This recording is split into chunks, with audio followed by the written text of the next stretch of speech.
Time ఉంది కాబట్టి 10 o'clockకి నిన్న నాకు జరిగిన సంఘటన నాకు ఎందుకో బాధ అనిపించింది. ఆ బాధని సభలో వ్యక్తం చేయవలసిన అవసరం కూడా ఉందని చెప్పి నేను భావిస్తున్నాను. మీరందరూ తెలుసు, మన లోకేష్ గారు ఒక మాక్ అసెంబ్లీ అని చెప్పి లాస్ట్ టైం పెట్టాం. ఎందుకు పెట్టామంటే మినిస్టర్ గారి ఉద్దేశం ఏంటంటే, చంద్రబాబు నాయుడు గారి ఉద్దేశం ఏంటంటే, పిల్లల్లో కూడా అసెంబ్లీ అంటే ఏమిటి, అసెంబ్లీలో మన ప్రజాప్రతినిధి పనితీరు ఏంటి అని ఒక అవగాహన తీసుకురావాలని చెప్పి మంచి ఉద్దేశంతో పెట్టారు. బ్రహ్మాండంగా సక్సెస్ఫుల్ అయింది. మేము ఎన్నో రాష్ట్రాలు తిరిగాం. మధ్యని డిప్యూటీ స్పీకర్ గారు మేము లక్నో ఎన్ని తిరిగాం. అక్కడ కూడా బ్రహ్మాండం చేశారని వాళ్ళు కూడా మన ప్రశంసించారు. అయితే నిన్న సంఘటన గవర్నర్ గారి స్పీచ్ విషయంలో నాకైతే చాలా బాధ అనిపించిందండి. ఇది సభలో మాట్లాడితే ప్రజలకు కూడా వెళ్ళవలసిన అవసరం ఉందని నేను భావించాను. అందుకే చెప్తున్నాను, మీకు ఆల్ పర్మిషన్ చెప్తాను. మన అందరం బాధ్యత గల ప్రజాప్రతినిధులు. ప్రజలు ఎంతో నమ్మకంతో మనకు ఓటేసి ఇక్కడ పంపించారు. వేలాది మంది పోటీ పెడితే కేవలం 175 మందిమే ఇక్కడ కూర్చొని అరుదైన గౌరవం మనకు దక్కింది.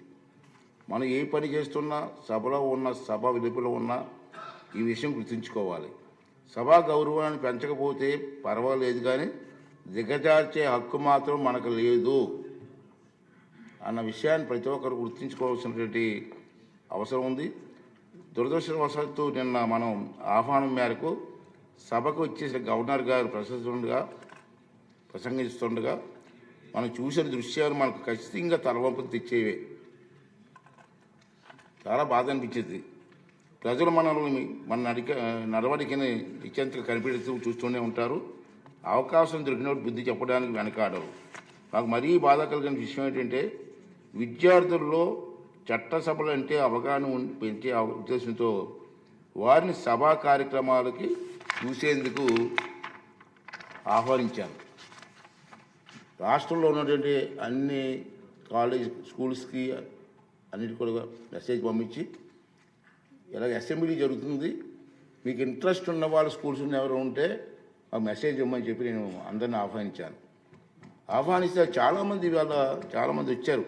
వచ్చి ముందుగానే మెసేజ్లు ఇచ్చి పలానా డేట్ అని రావడానికి సిద్ధపడతారు. రోజుకి నిన్న చూశారు మీరు, మా అధికారులు చెప్పారు, ఇప్పటికే 200 పైగా విద్యా సంస్థల నుంచి 200 కాలేజీల నుంచి మనకి మెసేజ్ వచ్చింది, మా పిల్లలు తీసుకొస్తామండి, మాకు అవకాశం ఇవ్వండి అని. అది ఈ అసెంబ్లీ టైంలో అందరికీ రోజుకి ఒక స్కూల్ చెప్పి ఇస్తున్నాం. వాళ్ళు కూడా అసెంబ్లీ ఏంటి అన్న అవగాహన వస్తున్న ఉద్దేశంతో. మీకు తెలుసు, ఒక సదుద్దేశం ఏంటంటే, విద్యార్థులకు రాజకీయాలన్నా, చట్టసభలన్నా, ప్రజాప్రతినిధులన్నా సానుకూల అభిప్రాయం కలగాలన్న ఉద్దేశంతో వారిని ఆహ్వానించాను. కానీ మనం చేస్తున్నది ఏమిటి? గవర్నర్ గారి ప్రసంగాన్ని నినాదాలతో అడ్డుకొని కాగితాలు చింపి వెదజల్లని సభ్యుల ప్రవర్తన చూసి ఆ విద్యార్థులు ఏం నేర్చుకుంటారు? ఇది సూటిగా మనం మాట్లాడాల్సిన అవసరం ఉంది. మనం గురించి వారు ఏమనుకుంటారు? ఈ ఆలోచన నన్ను కలచివేసింది. మన అందరం కూడా ఆత్మహత్య చేసుకోవాల్సిన అవసరం ఉంది. ఆ పసిపిల్లల మనసులో చట్టసభలంటే చులకన భావం ఒక్కసారి ఏర్పడితే దాన్ని తొలగించలేము. అంచేత రాబోయే రోజుల్లో మన గురించి మాట్లాడట్లేదు నేను, దీని కారకులు ఎవరో వాళ్ళందరూ కూడా ఆత్మ విమర్శ చేసుకోవాల్సిన అవసరం ఉందని చెప్పి ఈ సభ ద్వారా వాళ్ళందరికీ పనిచేస్తానండి. ఈ విషయం మీకు అందరి ముందు చెప్పాలని ఎందుకు బాధ అనిపించింది అంటే, ఈవేళ ఈ విషయం మీ ముందుకు చెప్పాలనే ఉద్దేశంతో ఈ 4 మాటలు చెప్పడం జరిగిందండి. ఇప్పుడు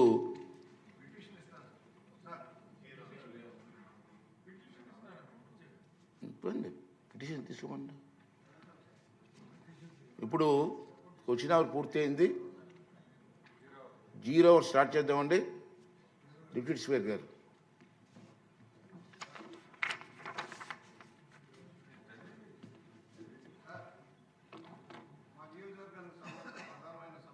పెడుతున్నారు సార్. ఏదైతే పంట పొలాలు కానీ మంచినీటి అవసరాలు వెళ్ళే కాలువలన్నీ ఆక్రమణకు గురైపోతున్నాయి సార్. దాన్ని తీయటానికి అశ్రద్ధ వహిస్తూ ఉన్నారు. దానివల్ల వేలాది ఎకరాల పంట పొలాలు నష్టపోతూ ఉన్నారు రైతాంగం కూడా. మా నియోజకవర్గంలో మడికి నుంచి దుళ్ళ మీదుగా వెళ్ళేది 3 నియోజకవర్గాలకు సంబంధించిన కాలువను పూర్తిగా ఆక్రమించారు సార్. 2500 ఎకరాలకు నీరు రావటం లేదు, తాగునీరు కూడా రావటం లేదు. ఈ ఆక్రమణ తొలగించడంలో అశ్రద్ధ వదిలేసి మొత్తం రాష్ట్ర వ్యాప్తంగా ఇలాగ ఉంది సార్. పంట కాలువలు అన్నీ కూడా ఇది అవుతున్నాయి. దయచేసి ఇది వాళ్ళ పెన్ డ్రైవ్ ఇస్తా ఉన్నాను, ఫోటోలు కూడా ఇస్తాను సార్. దీని మీద తగిన చర్యలు తీసుకోమని మీ ద్వారా విజ్ఞప్తి చేస్తాను సార్.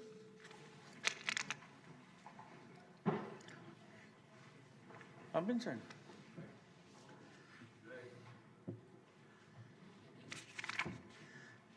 ఇప్పుడు 0 అవర్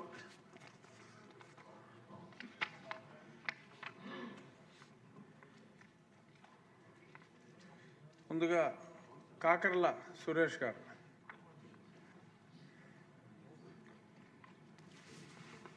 ధన్యవాదాలు అధ్యక్ష.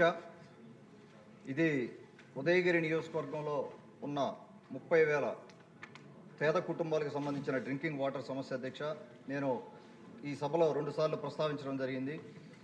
2014-19 మధ్యలో ఎన్టీఆర్ సుజల స్కీమ్ కింద 14 మండలాల్లో, అంటే ఉదయగిరి నియోజకవర్గం, ఆత్మకూరు, కావలి, ఉదయగిరి నియోజకవర్గంలో 8 మండలాలు, ఆత్మకూరు 4 మండలాలు, కావలి నియోజకవర్గంలో 2 మండలాల కింద 331 హ్యాబిటేషన్స్కి ఎన్టీఆర్ సుజల పథకం కింద ఒక ప్రాజెక్టు స్టార్ట్ చేయడం జరిగింది.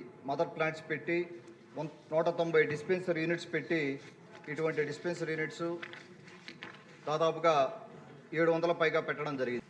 థ్యాంక్ యూ అండి. క్వశ్చన్ అవర్ ముగిసింది. మనం అనుకున్న టైం ప్రకారంగా మీరు అందరూ సహకరించారు. ఈరోజు సగటున ఒక్క ప్రశ్నకు 5 నిమిషాలు వెచ్చించాం. 8 ప్రశ్నలకి, అనుబంధ ప్రశ్నలకి ఆయా శాఖ మంత్రులు సమాధానం చెప్పారు. ఇది ఎంతో మంచి పరిణామం. ముఖ్యమంత్రి గారి ఆలోచన విధానం కూడా నేను చూసాం. మరి ఎంత చూశారు మీటింగ్లో. సగటున ఒక్కో ప్రశ్నకి అందరి సహకారంతో, అంటే ఈరోజు 5 నిమిషాలు కేటాయించాం. ఇప్పుడు మనం టైం చూస్తే కొంచెం ఇంకా మిగిలి ఉంది కాబట్టి నెక్స్ట్ డే నుంచి 6-7 మినిట్స్ వరకు వెళ్ళొచ్చు మనం. దానికి మీరందరూ కూడా సహకరించవలసిన అవసరం ఉందని చెప్పి మనం చేస్తున్నాను. తర్వాత గంట వ్యవధిలో 10 ప్రశ్నలు చేపట్టగలుగుతుంది కాబట్టి, అంటే 2 ప్రశ్నలు పోస్ట్పోన్ అయ్యాయి. రోజు అవుతాయండి. ఎంచైతే వైసీపీ వాళ్ళు రారు కాబట్టి ఆ ప్రశ్నలకు పోస్ట్పోన్ దేంట్లో ఆన్సర్ కాబట్టి, అంచేత ఈ విధంగా మనం చేస్తే మరి ముఖ్యమంత్రి గారు నేను చెప్పిన దానికి కూడా మనం సహకరించిన వాళ్ళు అవుతామని చెప్పి ఈ సందర్భంలో మనం చేస్తున్నాను. రెండో విషయం ఏంటంటే, ఇంకా